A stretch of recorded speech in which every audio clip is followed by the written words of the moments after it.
Hello दोस्तों, फिर से स्वागत है आपका नई वीडियो के साथ। एक गांव में एक औरत रहती थी जो बात बात पर गुस्सा हो जाया करती थी। उसकी वजह से पूरा घर परेशान रहता और पूरे घर में कलह का माहौल बना रहता।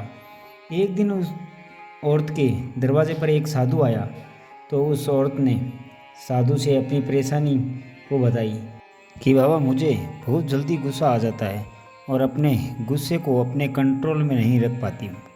बाबा, आप इसका कोई उपाय बताइए।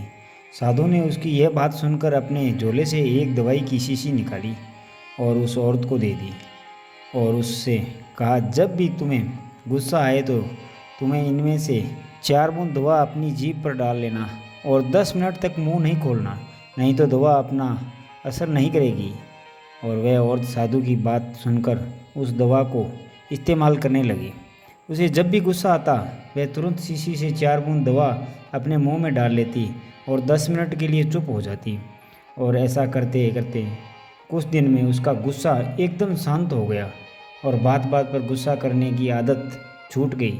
अब कुछ महीने के बाद वह साधु फिर उसके घर के दरवाजे पर आया तो वह औरत उसके पैरों में गिरकर कहने लगी, महाराज, आपने जो दवाई दी थी वह काम कर गई। अब मुझे गुस्सा नहीं आता और अब मेरे घर में खुशी का माहौल रहता है। तभी साधु महाराज बोले कि बेटी, उसमें दवा थी ही नहीं, उस शीशी में तो सिर्फ पानी था। गुस्से का इलाज सिर्फ और सिर्फ चुप रहकर ही किया जा सकता है, क्योंकि गुस्से में आदमी उल्टा सीधा बोलता है जिससे विवाद बढ़ता है। दोस्तों, इस छोटी सी कहानी से हमें बहुत बड़ी सीख मिलती है कि क्रोध का इलाज सिर्फ और सिर्फ मौन है और इसका कोई इलाज दूसरा नहीं है। उम्मीद करता हूँ यह कहानी आपको अच्छी लगी होगी।